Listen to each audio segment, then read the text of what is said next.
Uh,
Good evening. I'm Rahul Chaudhary, PMRF PhD scholar from IIT Madras. I'm PMRF NPTEL TA for the course EMI, EMC and Signal Integrity. Usually I take this session on Tuesdays, every Tuesday from 6 to 8, but due to some reason I'm taking it today on Sunday. So I will be discussing few questions which are based on the content uploaded by the professor for week 9. So the idea of this session is to have solve few problems which are similar, not exactly same, but similar to the ones which are there in the assignment problems, so that it helps you to solve the assignment problems. So it's just basically a practice session where I will be solving few problems. So it will be a good idea that you also solve along with me. So if you get any doubt, we can discuss. So let's start with question number 1.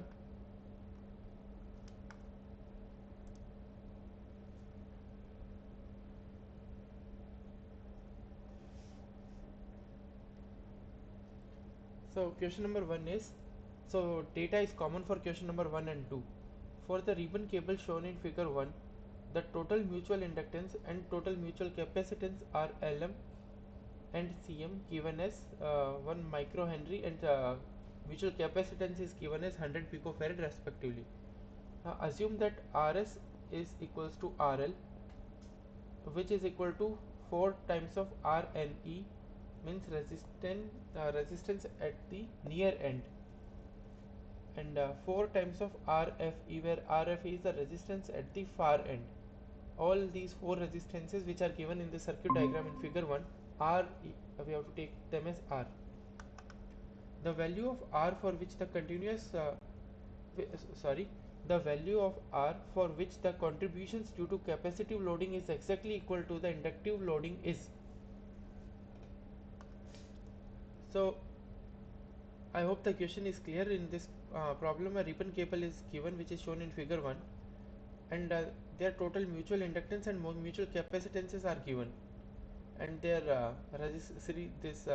source resistance, load resistance, and their resistance at near end and far end is given, all are as R. Now in the problem we have to find the value of the R, for which the contributions due to the capacitive loading is exactly equal to the inductive loading.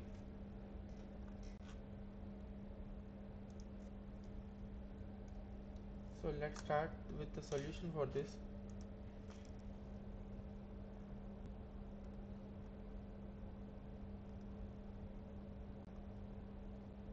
Solution for question number 1. Sorry.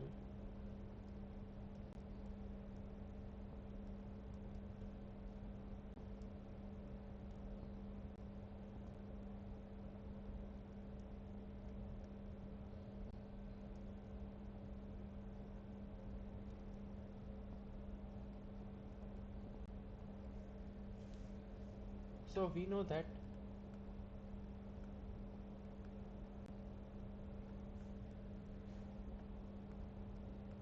voltage at VNE by Vs is given by j omega into Rne by Rne plus Rfe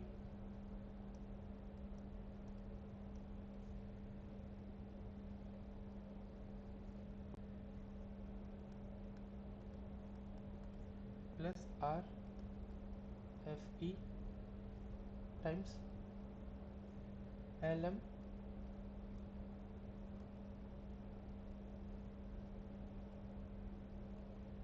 into Rs plus Rl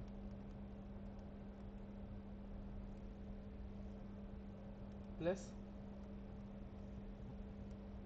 Rne into Rfe divided by Rne plus Rfe multiplied with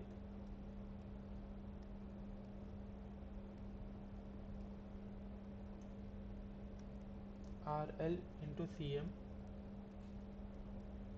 Sorry, I will rewrite this.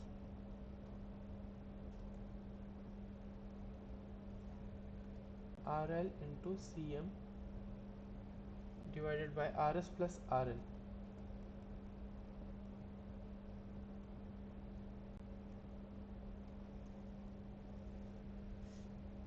Now in the problem it's given that mutual inductance is 1 microhenry. Just a second.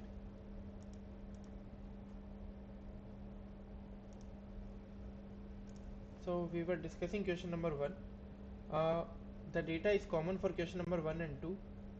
So ribbon cable is given, which is shown in the figure 1, and the total mutual inductance and the total mutual capacitances are given as 1 microhenry and 100 picofarad respectively. Now we have to assume that the source resistance, load resistance, and the resistance at the near end and resistance of at the far end is R. Means the 4 times of Rne and 4 times of Rfe is also R. Now we have to find, in question number 1, we have to find out the value of the R for which the contributions due to the capacitive loading is exactly equal to the inductive loading.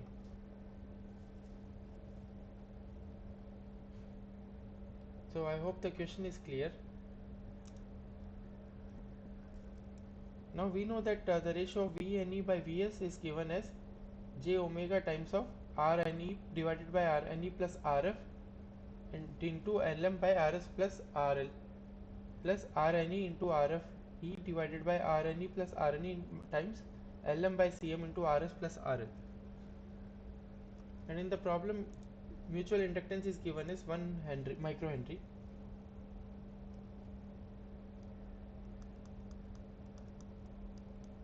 And capacitance is given as 100 picofarad.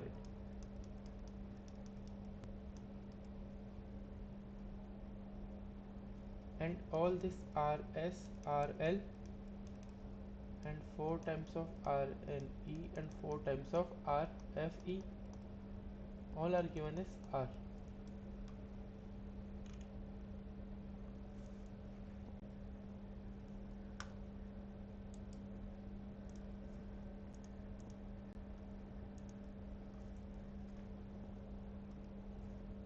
So for the contributions,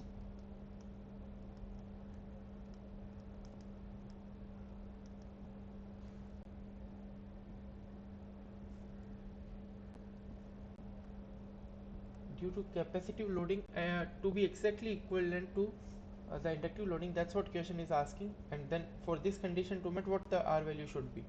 So for the contributions due to capacitive loading,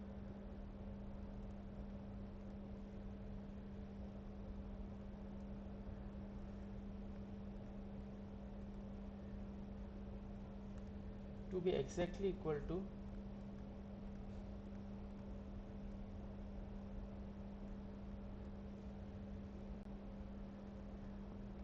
inductive loading,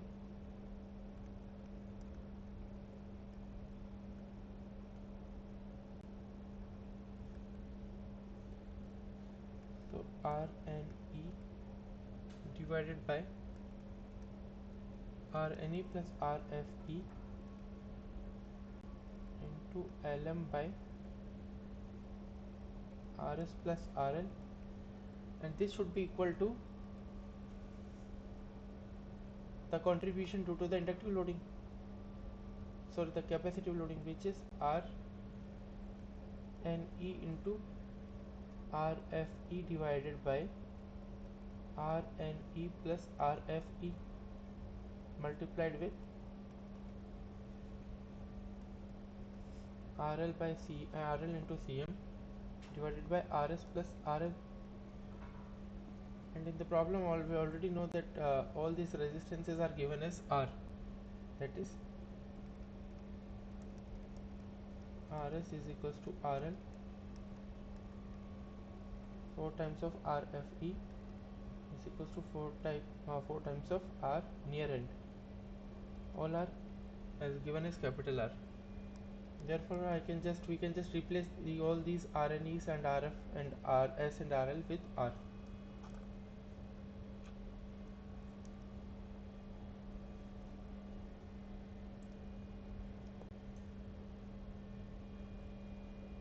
So RNE is R by 4, because 4 times of RNE is R. So we can write this as R by 4 divided by R by 4 plus R by 4 multiplied with LM. So right now I will just write down LM as LM, and RS plus RL will be 2 times of R. It will be equal to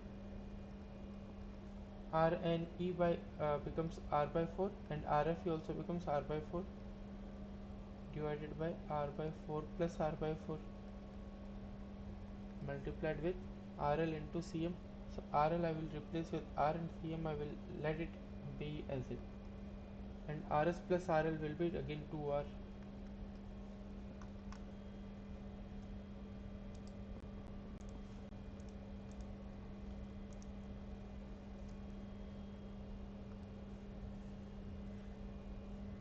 So when we solve it, we will get LM as R by 4 into R into CM, so which gives R square is equals to 4 times of LM by CM, or we can write this as 2 under root LM by CM.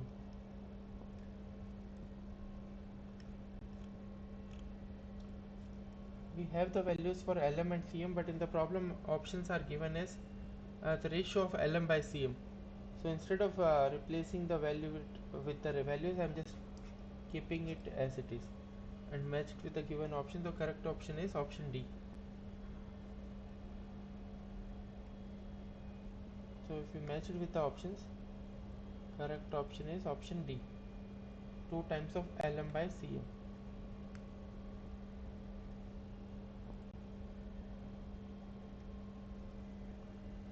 I hope question number 1 is clear. If you have any doubt in this, please let me know.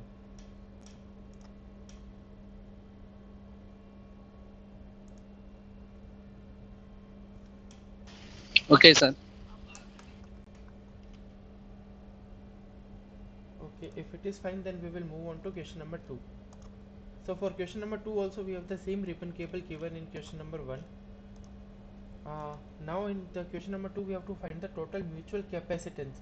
Okay, so sorry, the total mutual capacitance Cm is 200 picofarad. Instead of 100 picofarad, now they are asking if it becomes 200 picofarad, then the new terminal impedances in terms of R are like all the terminal impedances such as RS, RL, RNE and RFE. What is the change on them? If we change the mutual capacitance, means if we double it, instead of 100 we make it 200. So now let's solve this one.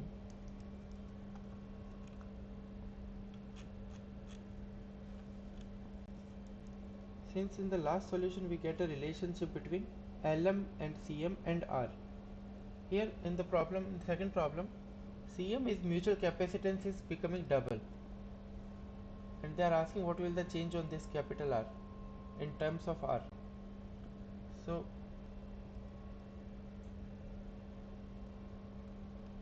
we know this from the solution of question number 1. I can simply write this as R is 2 times of Lm by Cm,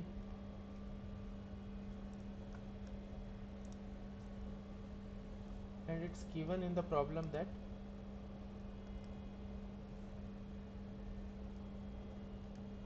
Lm is 1 microhenry and Cm, I will type it as Cm nu, is 2 times of Cm, means 200 picofarad, which is 2 times of earlier Cm which was given in the problem.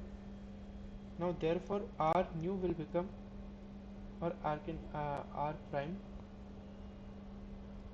I am typing the new one as C prime, and R prime will become 2 times of Lm by Cm prime, and we know that Lm by Cm prime is 2 times of Cm. So this, I can take this 2 inside again as 4 Lm by 2 Cm. When I solve it, we will get 2 Lm by Cm.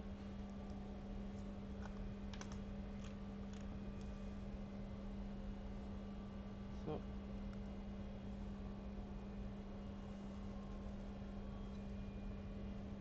or I can write this as also as 2 by root 2 into Lm by Cm, and we know that 2 by root Lm by Cm is,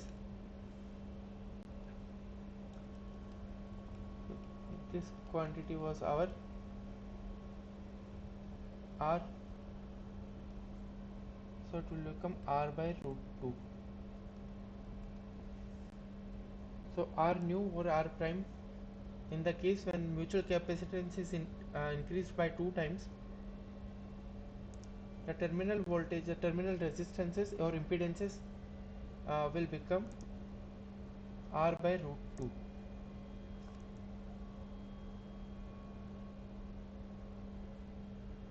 So correct option will be, if we match it with the given options, R prime will C. be, yeah, exactly, correct.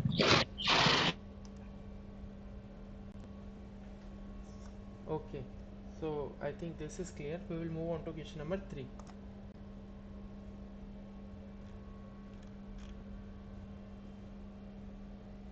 So which parameter directly impacts the crosstalk voltage in a transmission line system?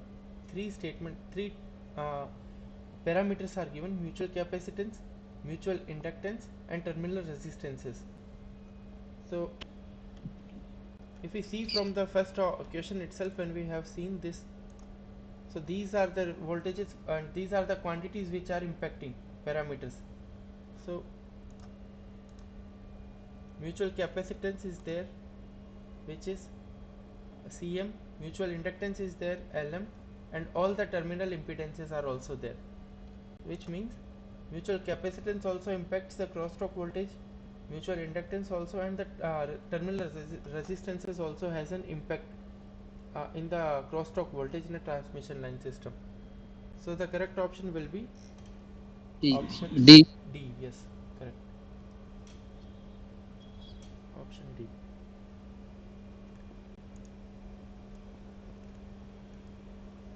In the directional coupler, what happens to the far end crosstalk voltage?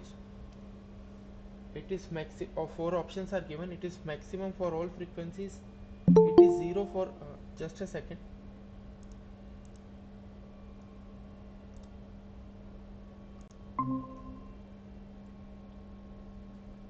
Those who have joined now, I am recording the session, and I will be uploading it on the YouTube, so you can have a look for the previous questions later.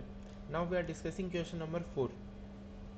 Question number 4 is, in the directional coupler, what happens to the far end crosstalk voltage? So if you remember in lecture number 42, professor has discussed about the directional coupler. So the whole idea there was that it is zero for all frequencies. Like the crosstalk voltage, far end crosstalk voltage will be zero in case of a directional coupler. So here the correct option will be option B. And we also saw that we can reduce the far end, or we can make far end crosstalk voltage as zero, but the near end will, we can't make it to zero. Still, it will be there. So, but for the far end crosstalk voltage in the directional coupler, it is zero. I hope this is clear.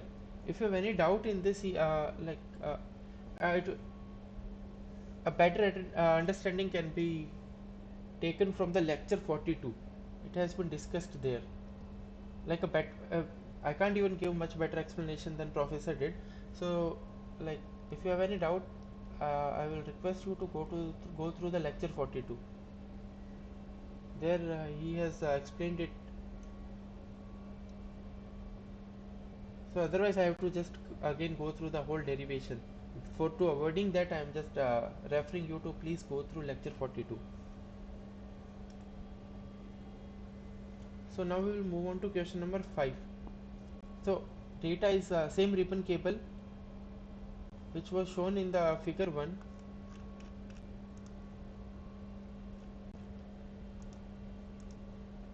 is there shown in figure 1. Assume the total mutual inductance and mutual capacitance to be, so this time Lm and Cm are different. Lm is 2 microhenry and mutual capacitance is 400 picofarad. If the source voltage Vst is 2 megahertz sinusoid of magnitude 1 volt, the termination impedances are, the source resistance is 50 ohms, load resistance is 50 ohms, the near end resistance or impedance is 50 ohms, and far end resistance is also 50 ohms. So in question 5, we have to find the magnitude of the near end and far end crosstalk are given by respectively. So four options are given for near end voltage and far end voltage. We have to find the correct option. So basically we have to find the magnitudes of the near end, means VNE, and magnitude of the far end crosstalk voltage, VFE. So for this also we have to use the same formula that we used in question number 1.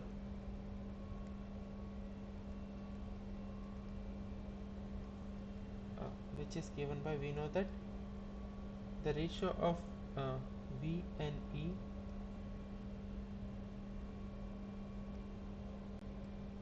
by Vs. So for near field we have to use the same formula for VNE, and similar formula is we have derived in the lectures for VFE also. So instead of deriving the formula, I am just directly writing the formula here. VNE by Vs is J omega times of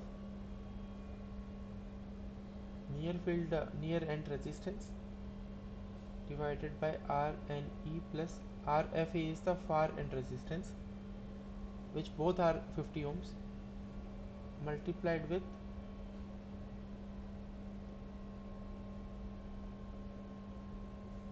mutual inductance by Rs source resistance plus load resistance RL plus Rne into Rfe divided by Rne plus Rfe times RL into Cm divided by Rs plus RL. So now is the straightforward question here, right? Because we know the value for Vs, which is given as 1 volt. This is given. Rne is also given in the problem as 50 ohms. Means all the terminal voltage resistance or impedances are given as 50 ohms. So all four of them are given, and Lm and mutual impedance and mutual inductance and mutual capacitances are also given. So we will substitute the given values and solve it for V and E, which is the induced near end voltage due to the crosstalk.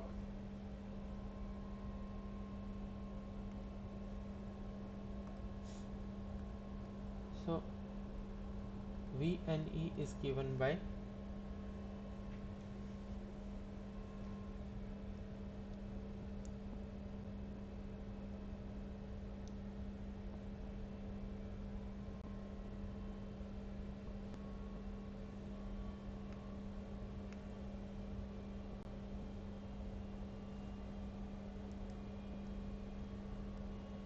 just a second, sorry.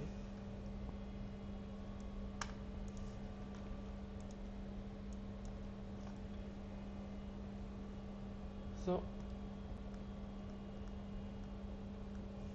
see, it's given in the problem that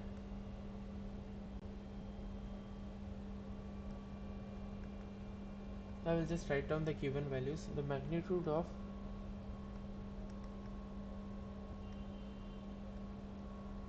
Vs phasor is 1 volt.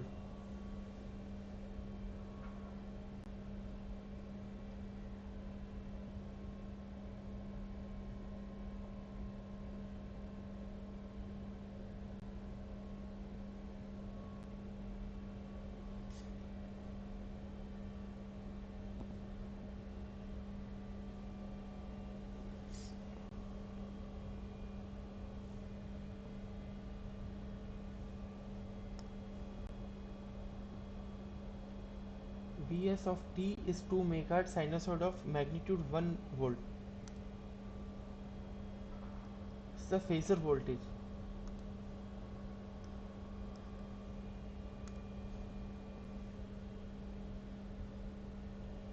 So its magnitude will be, now in the problem we have to find the magnitude of V and E. So if we want to find out the magnitude, we have to write in this term magnitude of the near end voltage V and E is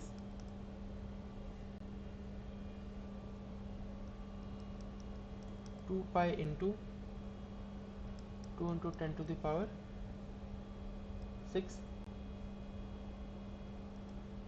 because the frequency is given as 2 megahertz.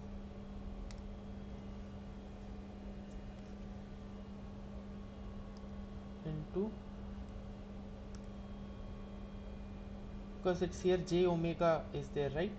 So this Vs goes on that side, and since we have to find only the magnitude, the j terms, the iota, we don't need the complex term, we don't need, we just need the magnitude. That's why we'll remove it, and omega is the angular frequency, which is 2 pi f. So the frequency here is 2 into 10 to the power 6 hertz. So this is our angular frequency, and Vs is 1 volt. And since the magnitude term only is needed, that's why I am removing this complex term j omega. This is j. So now it will become Rne and Lm are in multiplication. So Rne is 50 multiplied with Lm, which is 2 microhenry. So this means it will be 2 into 10 to the power minus 6 divided by 50 plus 50, and here also underneath Lm there was a term called Rs plus Rl, which becomes again 100 plus, here this all two are 50 and 50 multiplied into 50 multiplied with 400 picofarad. So I'm just directly writing it here. It will be 50 into 50 into 50 into 10, 400 into 10 to the power minus 12, and in denominator again it will be 100 cross 100, because here it is Rne plus Rfe multiplied with, in denominator, Rs plus Rl. So when we solve it,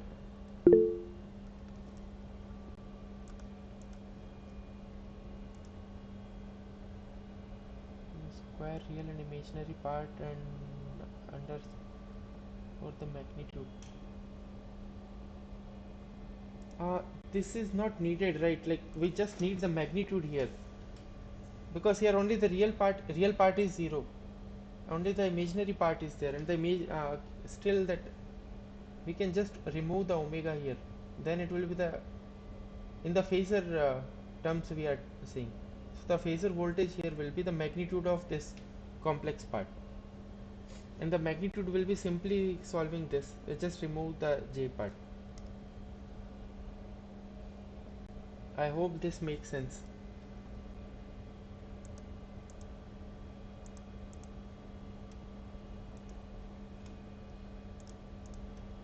Okay, thanks.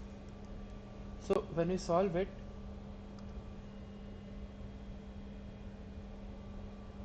so instead of solving, I already calculated the answer, so I will directly write it here, which comes out to be 188.5 millivolt. So this is the induced voltage because of the crosstalk in the near end of the transmission line. Now we also have to find the VFE at the far end. So for that we know the formula. We know that VFE phasor by Vs is j omega times of minus RFE by Rne plus RFE into Lm by Rs plus Rl plus Rne into RFE by Rne plus the far end impedance multiplied with RL into Cm divided by Rs plus RL.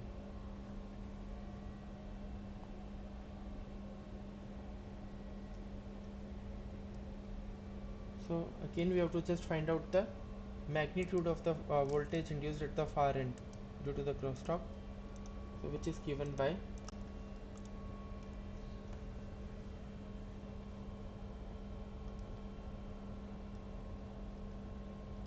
VFE is, so omega is 2 pi into frequency of 2 into 10 to the power minus 10 to the power 6 megahertz, 2 megahertz, 2 pi into 2 into 10 to the power 6 multiplied with 1 volt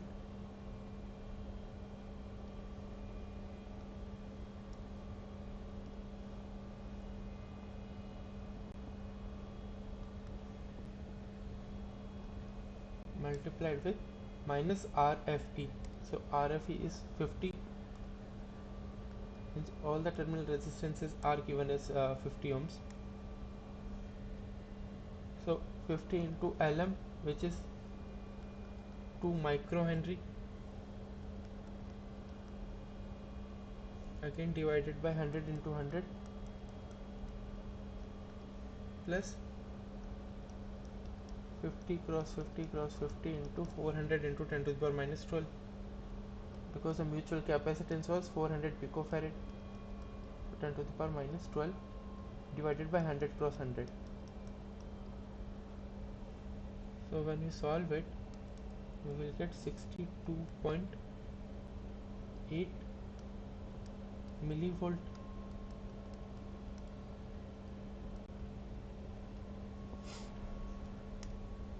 So at near end it is 188.5 millivolt, and the far end voltage is 62.8 millivolt, which makes sense, right?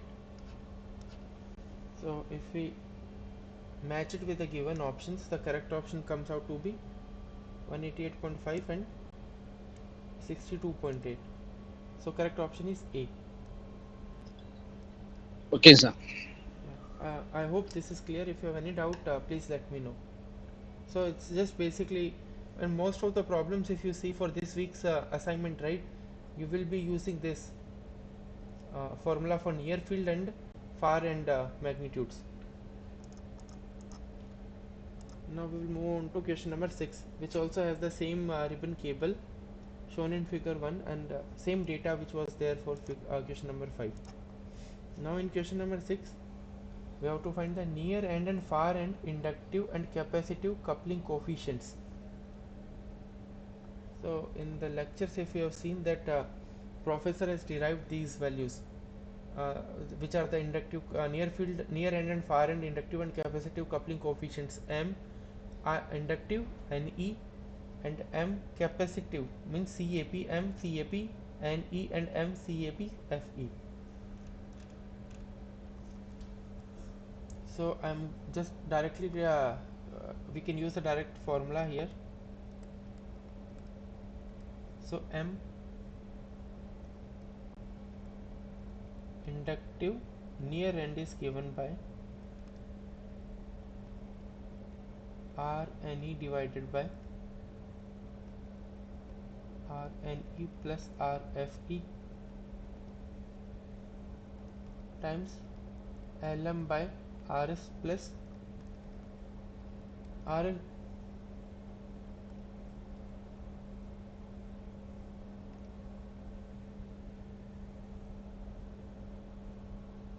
So we know that Rne and all these impedances, terminal impedances are 50 ohms. So this is 50 into 10 to the power, 50 into 4 into 2 into 10 to the power minus 6, because Lm is 2 microhenry.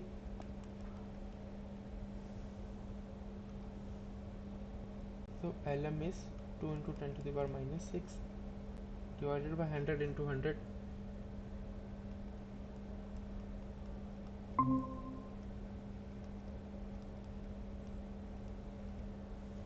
So when we solve it, we will get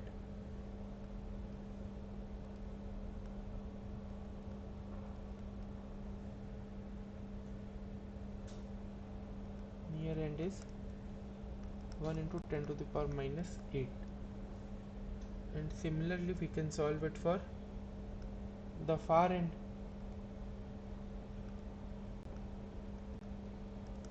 which is given by minus Rfe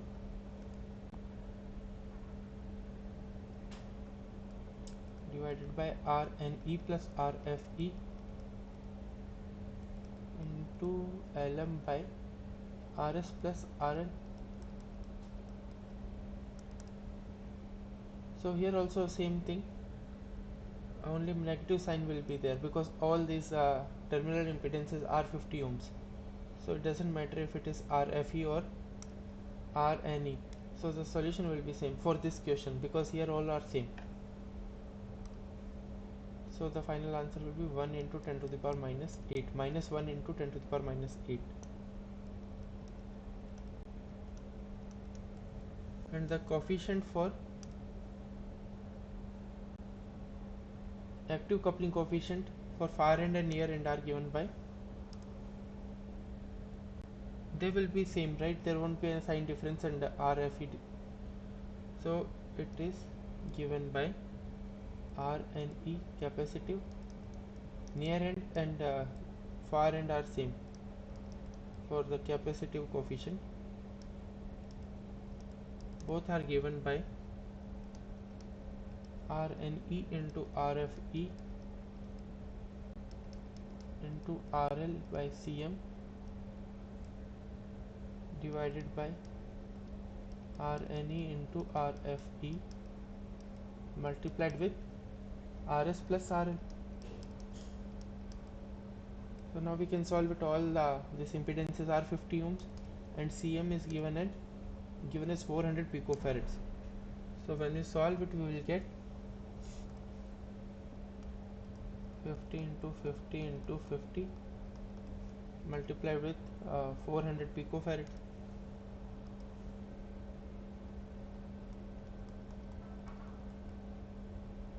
divided by 100 cross 100. So when we solve it, we will get 5 into 10 to the power minus 9.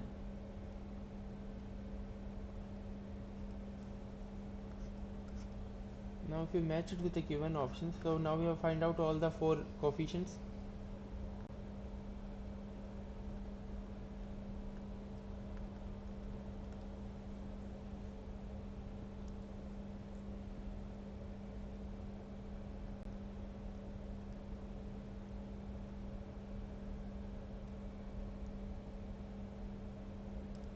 Okay, so if you match it with the given options, the correct option comes out to be option number B. So correct answer is B. I hope this is clear. Okay, sir. Okay. So now we will move on to question number 7. So same data is there, means the same ribbon cable with the same mutual capacitance and inductance and capacitance and same terminal voltages is there for question number 7, and it says that the near and far end crosstalk voltages for the common impedance coupling if the total length is 5 meter and the per unit length resistance is 0.034 ohms per meter are given by. So this question is similar to what professor has solved in the last lecture, I think, the example.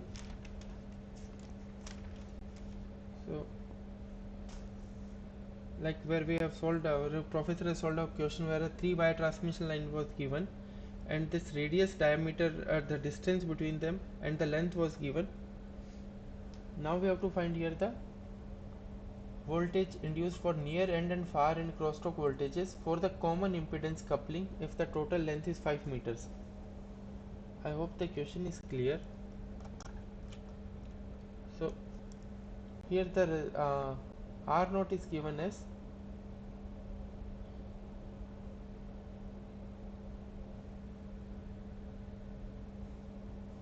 so R naught means the per unit length resistance, small r naught is 0.034 ohms per meter and the length of the line is 5 meter. So therefore we can calculate the total resistance of the line R naught, which is just multiplying R naught with L.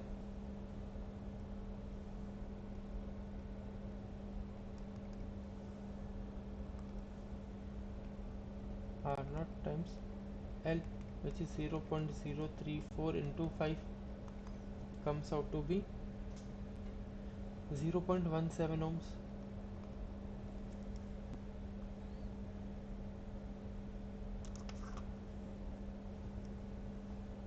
And we know that for common impedance coupling, we know that for common impedance coupling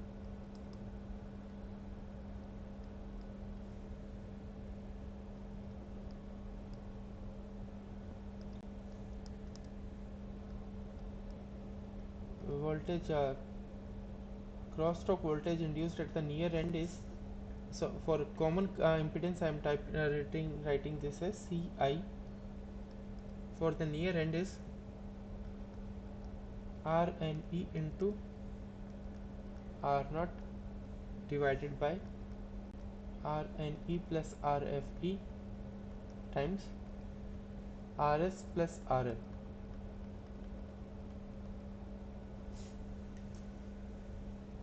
So we know this all are 50 cross 50 divided by 100 cross 100. So when we solve it, sorry, R naught is not 50, right? R naught we calculated came out to be 0.17 ohms. So sorry about that. It should be 0.17. And when we solve it, we will get 0.85 millivolt. Voltage induced at the near end for common impedance.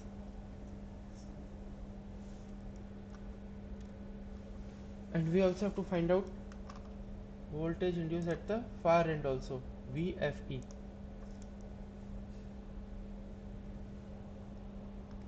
which is given by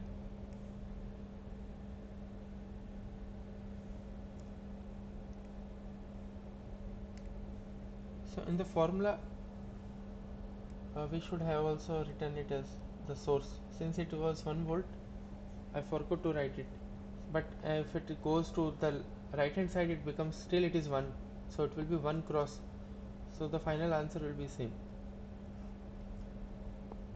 So now the formula for the far end in case of common impedance is given by minus RFE divided by RFE plus RNE into R naught by RS plus RL.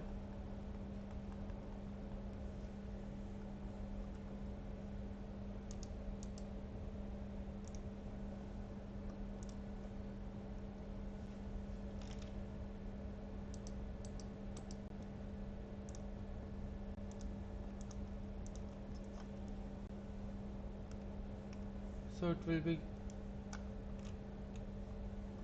formula is same, only the sign difference is there, it is minus.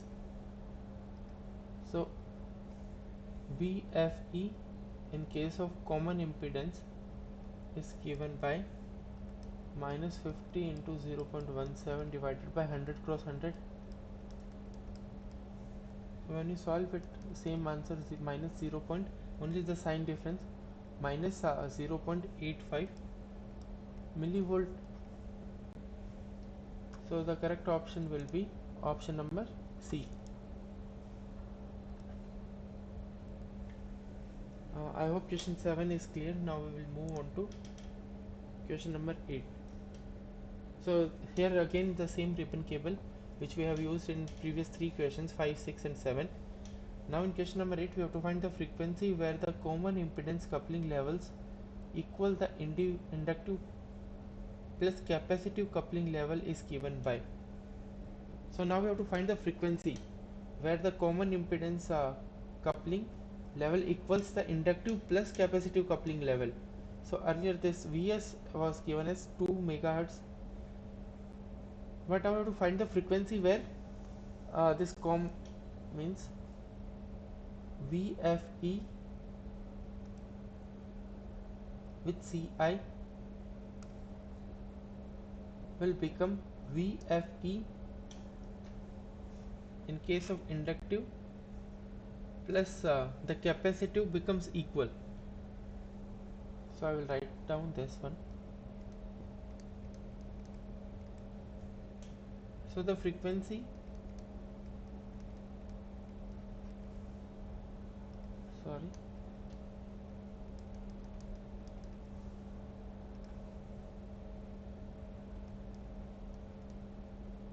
the frequency where the common impedance coupling level becomes equal to the inductive plus capacitive coupling level is common impedance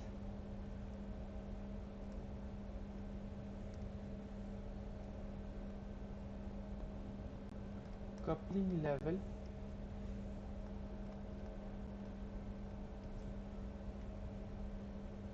becomes equal to the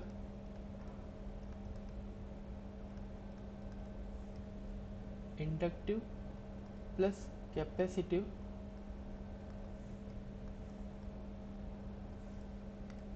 coupling level is given by level is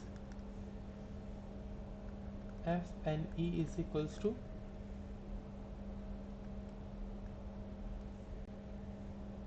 the coefficient for, in case of common impedance, near end divided by 2 pi into MNE in case of inductive plus the coefficient for near end capacitive. So when we solve it, so in one of the problems we have already find out what is this MNE in case of inductive, which was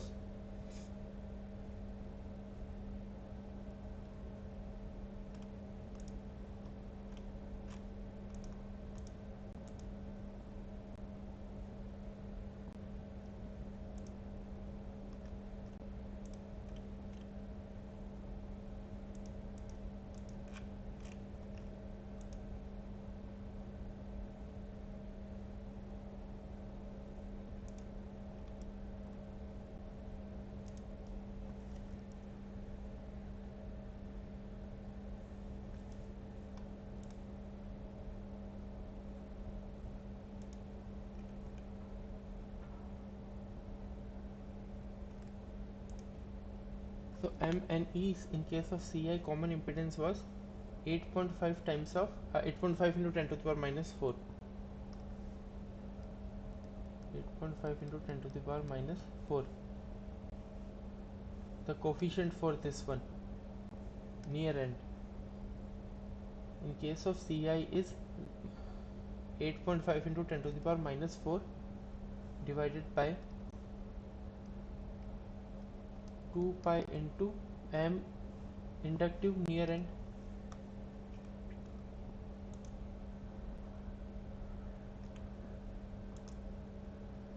is 1 into 10 to the power minus 8 plus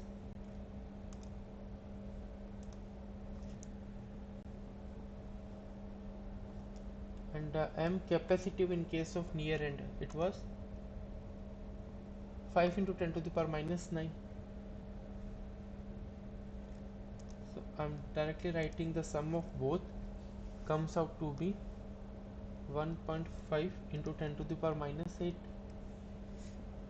and when you solve it you will get 9.01 kilohertz, which is approximately, we can take it as 9 kilohertz.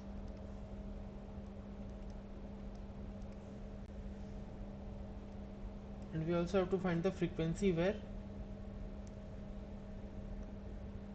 frequency at far end FE, which is given by MFECI, which still remains same. We have seen this is 8.5 into 10 to the power minus 4 divided by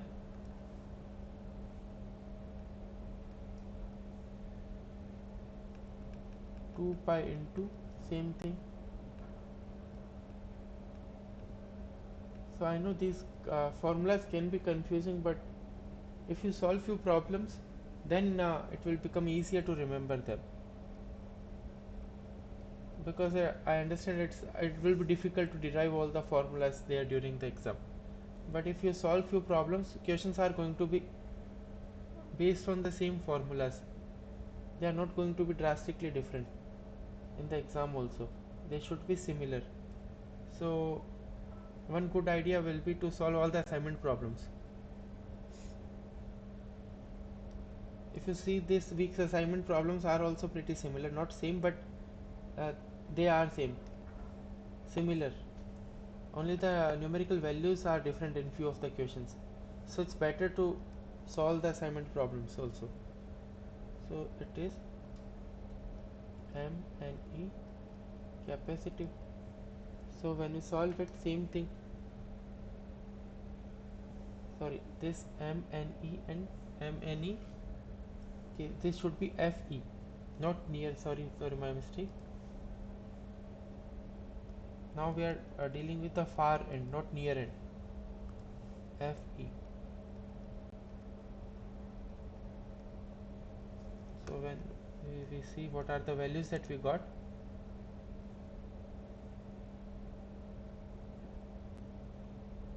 So MFE far end is minus 1 into 10 to the power minus 8 instead of plus 1 into 10 to the power minus 8, but MFE remains same as M and E in terms of capacitive coefficient. So when we solve it, we will get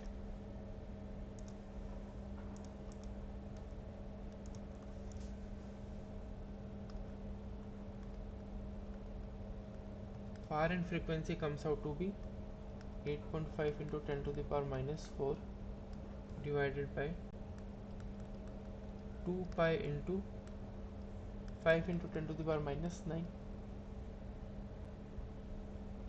which comes out to be 27.05 kilohertz, or we can just simply take it as 27 kilohertz.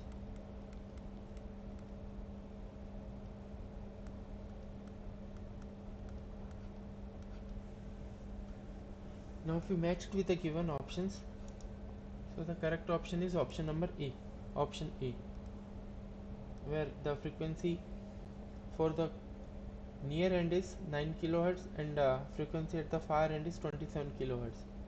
So I hope this question is clear. Clear, sir. Okay, so then we will move on to question number 9. I hope everybody can answer this question. It's directly from the lecture.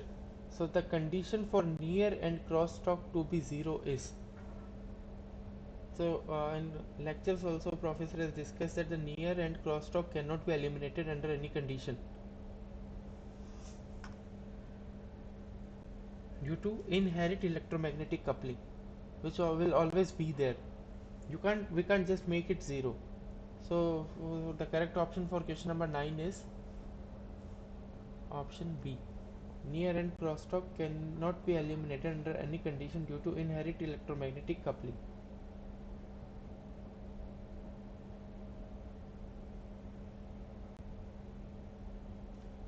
So I hope this is clear. Now we'll move on to question number 10. Question number 10 is asking which of the following correctly describes the behavior of common impedance coupling at low frequencies. So option A is common impedance coupling occurs at low frequencies because the voltage drop across the reference wire becomes more prominent. Option B is common mode impedance coupling does not occur at low frequencies as the reference wire's resistance is negligible compared to the load resistance, which is not correct.